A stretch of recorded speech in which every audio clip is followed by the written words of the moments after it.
শিক্ষামন্ত্রীর পদত্যাগের দাবিতে রাজধানীর সায়েন্স ল্যাব মোড় অবরোধ করেছেন শিক্ষার্থীরা।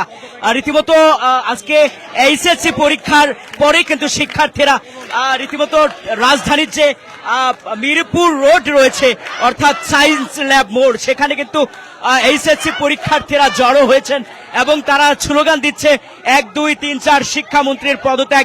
এই ধরনের স্লোগানে কিন্তু ইতিমধ্যে রাজধানীর সায়েন্স ল্যাব মোড় রীতিমতো মুখরিত এবং রাজধানীর যে সায়েন্স ল্যাব মোড় রয়েছে সেটা কিন্তু শিক্ষার্থীরা অবরোধ করেছেন এবং অবরোধ করে তাদের মূলত যে তিনটি দাবি রয়েছে সেই তিনটি দাবির প্রথম দাবি হলো শিক্ষামন্ত্রীর পদত্যাগ। এমন দাবি নিয়ে মূলত রাজধানীর সায়েন্স ল্যাব মোড় অবরোধ করেছেন এইচএসসি পরীক্ষার্থীরা। আমরা দেখেছি যে এইচএসসি পরীক্ষা কিন্তু শেষ হওয়ার সাথে সাথে তারা কিন্তু হল রুম থেকে বের হয়ে রীতিমতো রাজপথ দখল করেছেন এবং তাদের যে তিনটি দাবি রয়েছে সেই তিনটি দাবির ভিতরে অন্যতম দাবি হলো শিক্ষামন্ত্রীর পদত্যাগ এবং সেই দাবি নিয়ে মূলত রাজধানী যে মিরপুর রোড রয়েছে, বিশেষ করে সায়েন্স ল্যাব মোড়, সেই সায়েন্স ল্যাব মোড়ে কিন্তু শিক্ষার্থীরা জড়ো হচ্ছেন এবং সেখানে তারা তাদের যে দাবি আছে সেই দাবি নিয়ে মূলত তারা সায়েন্স ল্যাব মোড় অবরোধ করছেন এবং তারা বরাবরই বলছেন যে তাদের যে দাবিগুলো রয়েছে তার ভিতরে অন্যতম একটি দাবি সেটি হলো শিক্ষামন্ত্রীর পদত্যাগ।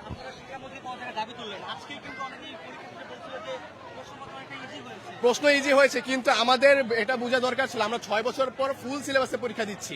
এর আগ পর্যন্ত 6 বছরে কেউ সবাই হাফ সিলেবাসে পরীক্ষা দিয়েছে। তার এটা বোঝা দরকার ছিল একদিন বন্ধে, ফিজিক্সের মতো সায়েন্সের সাবজেক্ট বা হিসাব বিজ্ঞানের এত কঠিন একটা সাবজেক্ট একদিনের মতো বন্ধ হয় না। এর মধ্যে 3-4 দিন অ্যাটলিস্ট বন্ধ দেওয়া দরকার ছিল। তারপর পরীক্ষা যদি সহজ হতো, এটা প্রশ্ন আজকের প্রশ্ন সহজ করছে আমরা স্বীকার করছি, বাট কালকের প্রশ্ন অনেক কঠিন হয়েছে। আমরা 3 দফাতে এখনো আছি, 3 দফাতে আছি। দর্শক, ঠিক যেমনটি শুনছিলেন, শিক্ষার্থীরা কিন্তু রাজধানীর সায়েন্স ল্যাব মোড়ে এসেছেন এবং সেখানে কিন্তু ঘোষণা দিচ্ছেন যে তারা সচিবালয়ে যাবে। এই ধরনের ঘোষণা দিয়ে তারা রাজধানীর সায়েন্স ল্যাব মোড়ে অবরোধ করেছেন এবং এখানে এইচএসসি পরীক্ষার্থীরা কিন্তু জড়ো হচ্ছেন এবং দেখেছি তারা কিন্তু স্লোগানে মুখরিত করছেন এইচএসসি পরীক্ষার্থীরা।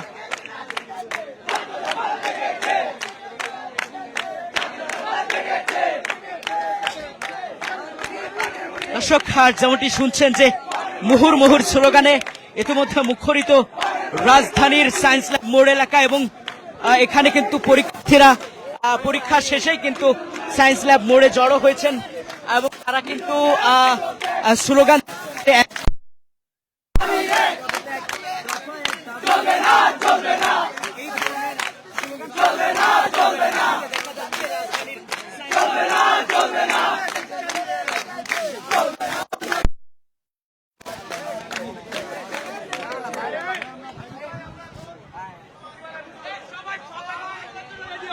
দর্শক,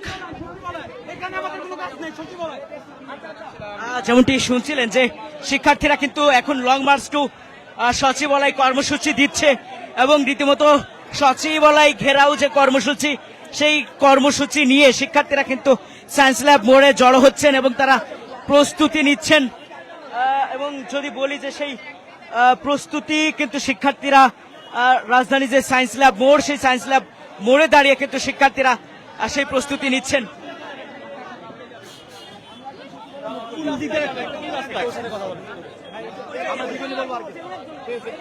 শুনছিলেন যে সবাই আগে আমাদের কথাটা শুনেন, আমার দাবিটা শুনেন। আমরা কালকে আমি আবারও বলতেছি যে আমরা যে বিক্ষোভ মিছিল করেছি, আমাদের এই বিক্ষোভ মিছিল ছিল সম্পূর্ণ শান্তি। তবে এই শান্তিময় মিছিলের মধ্যেও আমরা দেখতে পাই কিছু রাজনৈতিক দলের আনাগোনা এবং পুলিশের লাঠিচার্জ। তবে এটা নিশ্চিত যে আমাদের বিক্ষোভ মিছিল ছিল না কোনো রাজনৈতিক বা দলীয় সংগঠনের বিরুদ্ধে কিংবা সরকার বিরুদ্ধে।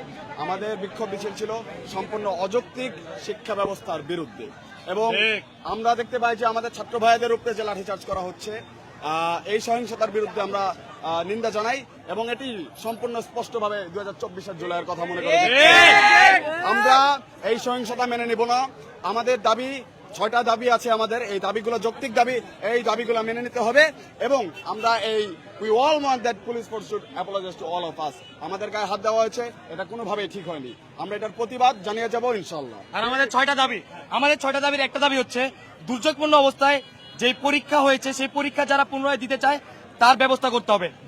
2, যারা একই বিষয় পরীক্ষায় পুনরায় দিবে সেখানে পূর্বের পরীক্ষার সাথে বিবেচনায় সর্বোচ্চ নাম্বারটি গ্রহণযোগ্য হবে। 3, প্রশ্নপত্রে যে ভুলটি ছিল তার পূর্ণ নাম্বার দিতে হবে।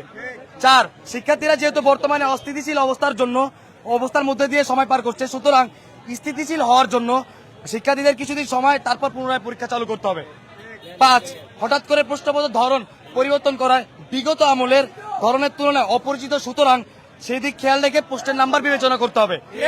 6, পরীক্ষার সময়কালীন সচেতন গার্ডের নামে শিক্ষকগণ যে কঠোর পদক্ষেপ নিচ্ছেন এবং বিভ্রান্তমূলক আমাদের আচরণ করেন, এতে পরীক্ষার সময় শিক্ষার্থীদের ভীত এবং অস্বাভাবিক হয়ে পড়েন। যে সকল শিক্ষকেরা কঠোর না হয়ে সচেতনের সাথে পরীক্ষার কেন্দ্রের পরিবেশ শান্তিপূর্ণ এবং পরীক্ষা বান্ধব আচরণ করতে হবে। আমরা চাই এই আমাদের মিলন শিক্ষামন্ত্রী তার পদত্যাগ না, আমাদের 6টা দাবি মেনে নিক এবং আমরা চাই উনি আমাদের শিক্ষা ব্যবস্থাকে সংস্কার করুক, তবে যেন শিক্ষার্থীদের উপর কোনো চাপ না পড়ে। এখন আমরা সচিবালয় যাচ্ছি। এই আমাদের এখানে আর কোনো কাজ নেই, আমরা সবাই এখন সচিবালয় যাব, এখানে আর আমাদের কোনো কাজ নেই, আমরা এখানে আর অবস্থান করবো না এখন। জি আমরা এখন সচিবালয় যাবো। যদি 6 দফা দাবি না মানে তাহলে 1 দফা দাবি শিক্ষামন্ত্রীর পদত্যাগ। আমাদের 6 দফা দাবি, এখন আমরা সচিবালয় যাবো, যা জানার সচিবালয় চলেন, এখন আমরা সবাই রওনা দিচ্ছি। এখন আমাদের যদি 6 দফার দাবি মানে তাহলে আমরা চাবো না, যদি না মানে তাহলে 1 দফায় 1 দাবি শিক্ষামন্ত্রীর পদত্যাগ, আর কোনো কথা নেই। এখন আমরা সবাই সচিবালয় যাবো। যেমনটি শুনছেন যে 6 দফা, 3 দফা থেকে পেরিয়ে শিক্ষার্থীরা এখন 6 দফা দাবি নিয়ে শিক্ষা মন্ত্রণালয়ের দিকে যাচ্ছে এবং সেটি কিন্তু দেখানোর চেষ্টা করছে সরাসরি রাজধানীর সায়েন্স ল্যাব এলাকা থেকে। সেখানে শিক্ষার্থীরা জড়ো হয়েছিলেন এবং তারা কিন্তু তাদের যে বিক্ষোভ মিছিল এগুলা নিয়ে কিন্তু শিক্ষার্থীরা রীতিমতো এক জায়গায় জড়ো হয়েছিলেন রাজধানীর সায়েন্স ল্যাব মোড়ে এবং সেখান থেকে শিক্ষার্থীরা রীতিমতো যেই সচিবালয় রয়েছে অর্থাৎ শিক্ষা মন্ত্রণালয়, সেই শিক্ষা মন্ত্রণালয়ের দিকে শিক্ষার্থীরা যাচ্ছেন। রীতিমতো সায়েন্স ল্যাব এলাকা থেকে তারা মূলত জড়ো হয়েছিলেন এক জায়গায় এবং সেই সায়েন্স ল্যাব এলাকা থেকে শিক্ষা মন্ত্রণালয়ের দিকে শিক্ষার্থীরা কিন্তু অগ্রসর হচ্ছে।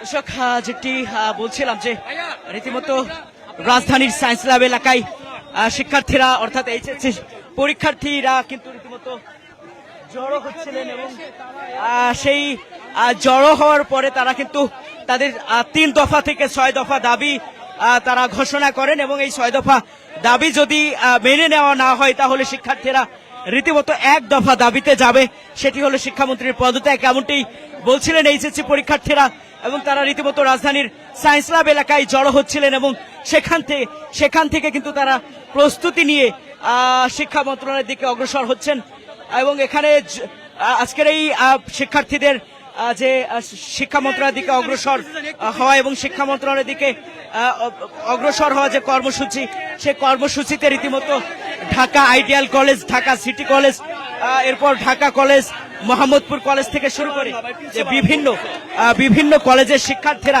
কিন্তু রীতিমতো আজকে এইচএসসি পরীক্ষার্থীদের এই বিক্ষোভ মিছিলে কিন্তু তারা জড়ো হয়েছেন এবং বিভিন্ন স্লোগানে কিন্তু শিক্ষার্থীরা মুখরিত করছেন এবং রীতিমতো তারা সচিবালয়ের উদ্দেশ্যে কিন্তু রওনা হয়েছেন।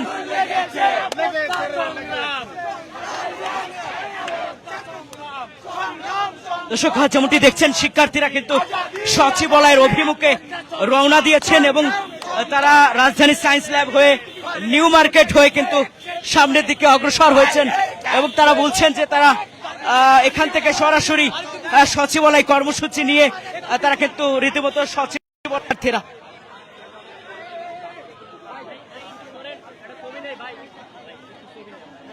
দর্শক, ঠিক যেমনটি বলছিলাম যে এইচএসসি পরীক্ষার পরে কিন্তু শিক্ষার্থীরা হল থেকে বের হয়ে সরাসরি রাজধানীর যে মিরপুর সড়কটি রয়েছে অর্থাৎ সায়েন্স ল্যাব মোড়, সেখানে কিন্তু শিক্ষার্থীরা জড়ো হচ্ছিলেন এবং তারা বলছিলেন যে তাদের এখন আর 3 দফা দাবি নাই, 3 দফা থেকে 6 দফা এবং সেই 6 দফা দাবি যদি না মেনে নেওয়া হয় তাহলে কিন্তু তারা 1 দফা দাবিতে সচিবালয় ঘেরাও করবে এবং সেটি হলো শিক্ষামন্ত্রীর পদত্যাগের দাবিতে 1 দফা কর্মসূচি নিয়ে মূলত তারা সচিবালয় থেকে অগ্রসর হচ্ছেন।